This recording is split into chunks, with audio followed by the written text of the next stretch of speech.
Hello guys. तो आज हम लोग वायरस की बारे में स्टडी करेंगे, जिसमें हम वायरस की इंट्रोडक्शन, उसके जनरल कैरेक्टर, उसकी हिस्ट्री मतलब उनकी खोज किसने की, और उनकी लिविंग और नॉन लिविंग थिंग्स के बारे में जानेंगे।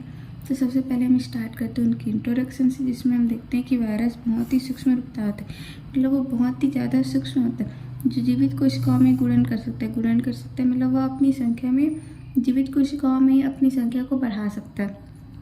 इनमें रोग उत्पन्न करने की क्षमता पाई जाती है। जैसे अभी कोविड वायरस आया था, रोग उत्पन्न करता, दूसरों को इन्फेक्ट करता था, अर्थात एक पूर्णतः अंतः परजीवी होता है। मतलब ये टोटल तरीके से अपनी संख्या को बढ़ाने के लिए, अपने भोजन के लिए दूसरे जीवों पर निर्भर करता है। जीव विज्ञान की जिस शाखा के अंतर्गत वायरस का अध्ययन किया जाता है उसे वायरियोलॉजी कहा जाता है या विषाणु विज्ञान कहा जाता है, तथा जो वैज्ञानिक विषाणु या वायरस का अध्ययन करते हैं उन्हें वायरियोलॉजिस्ट कहा जाता है। ठीक है, अब हम इसके जनरल कैरेक्टर के बारे में जानेंगे, जिसमें हम देखते हैं कि विषाणु या वायरस जो होता है बहुत ही सूक्ष्म संरचना होती है, जिन्हें केवल इलेक्ट्रॉनिक सूक्ष्मदर्शी से ही देखा जा सकता है। मतलब ये सूक्ष्म संरचना होती है जिसे हम केवल इलेक्ट्रॉनिक सूक्ष्मदर्शी से ही देख सकते हैं। नॉर्मल जो माइक्रोस्कोप आते हैं उसमें से नहीं देख सकते।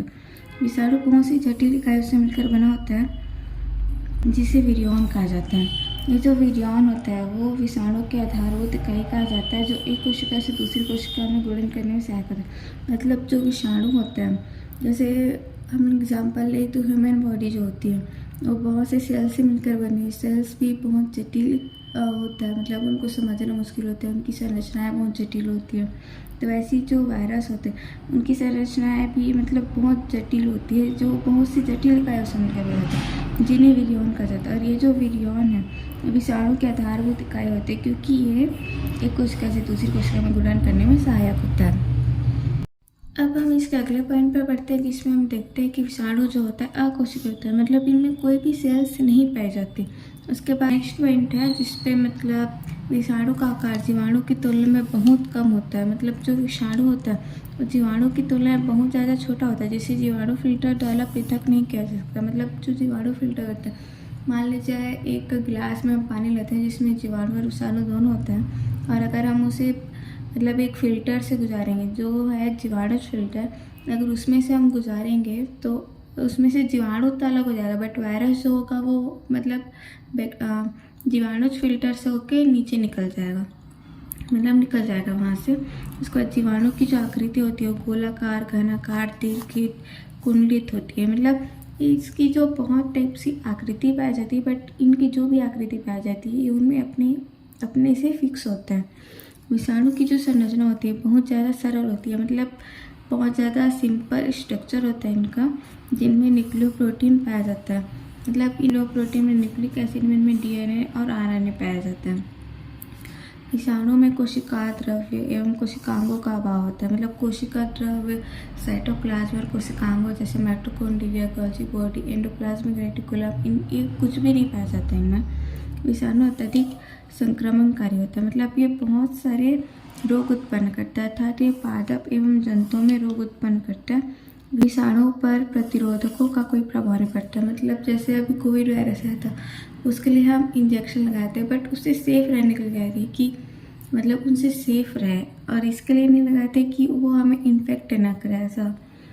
उसके बाद विषाणु जो होता है वायुमंडलीय परिस्थिति जैसे ताप, आर्द्रता आदि से प्रभावित होता है। जैसे अभी कोविड भी था तो मतलब गर्मी के मौसम में ज़्यादा तेज़ी से फैलता था और ठंड के मौसम में कम हो जाता था। तो वैसे मतलब जो विषाणु होता है, कोविड भी तक वायरस था, तो जो वायरस होता है वायुमंडलीय परिस्थिति जैसे ताप, आर्द्रता आदि से प्रभावित होता है।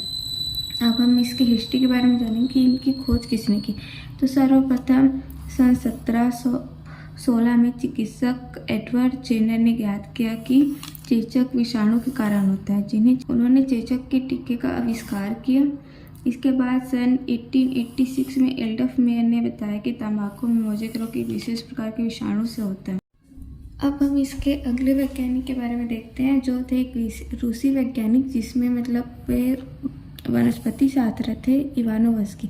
इन्होंने 1892 में तंबाकू में मोज़ेक रोग, इसका अध्ययन हम बाद में करेंगे। मतलब मोज़ेक रोग के बारे में हम एक अलग से वीडियो बनाएंगे जिसको आप देखिएगा।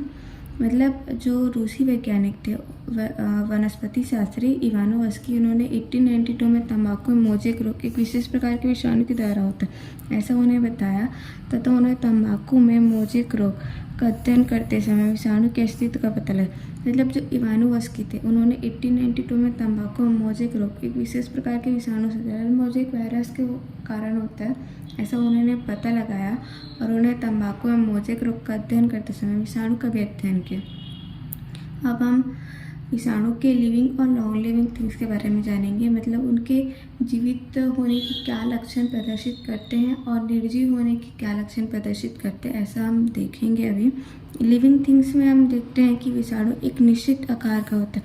मतलब इसकी जैसे हमने आकृति देखी छड़ाकार, कुंडली, क्षणनुमा, इसमें ये फिक्स होता है कि इनकी ये आकृति होगी। इनमें आनुवांशिक पदार्थ डीएनए और आरएनए पाया जाता है। मैंने बताया कि डीएनए एनिमल वायरस में पाया जाता है तथा आरएनए प्लांट वायरस में पाया जाता है। इनको हम आगे आने वाले वीडियो में देखेंगे। इनमें उत्परिवर्तन पाया जाता है। मतलब इनमें खुद में तो चेंजेस होते ही हैं, दूसरे जीवों में भी चेंजेस करने की क्षमता पाई जाती है इनमें।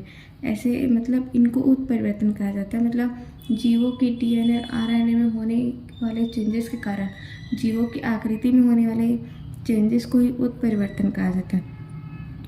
ये जीवित कोशिकाओं में गुणन कर सकते हैं। मतलब ये जो लिविंग सेल्स होते हैं जैसे प्लांट सेल, एनिमल सेल, इनमें गुणन कर सकते हैं। मतलब अपनी संख्या को बढ़ा सकते हैं।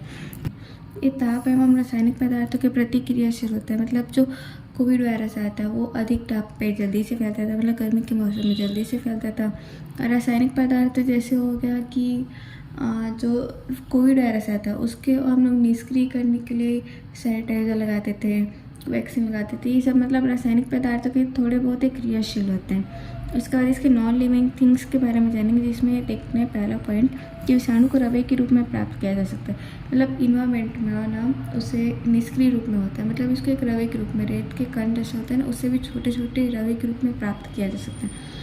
इनमें श्वसन क्रियाएँ नहीं पाई जाती। मतलब इनमें जब सेल्स ही नहीं होंगे तो श्वसन क्रिया कहाँ से होगी, इसलिए इनमें श्वसन क्रिया नहीं पाई जाती। यह जीवित कोशिकाओं के बाहर निष्क्रिय रूप में होता है। मतलब इनमें ऐसा मतलब निर्जीव के ये एक लक्षण है। लिविंग सेल्स में ये मतलब जीवित होते हैं, बाकी फिर इन्वायरमेंटल में निष्क्रिय रूप में होते हैं। इनमें कोशिकाओं में नहीं पाया जाता। कोशिकाएं जैसे मैंने पहले बताया mitochondria, Golgi body, endoplasmic reticulum, ribosome, इनमें कुछ भी नहीं पाया जाता है। ये केवल जीवित कोशिका में ही गुणन कर सकते हैं। मतलब ये केवल जीवित कोशिका में ही गुणन कर सकते हैं। मतलब ये एक एनिमल सेल हो गया या तो प्लांट सेल, इन्हीं में ही गुणन कर सकते हैं जो जीवित होते हैं। निर्जीव जगह में ये पूरा निष्क्रिय रूप में होते हैं, उनमें गुणन नहीं कर सकते। सो आज का वीडियो लेक्चर यहीं ख़त्म होता है। अब मिलते हैं।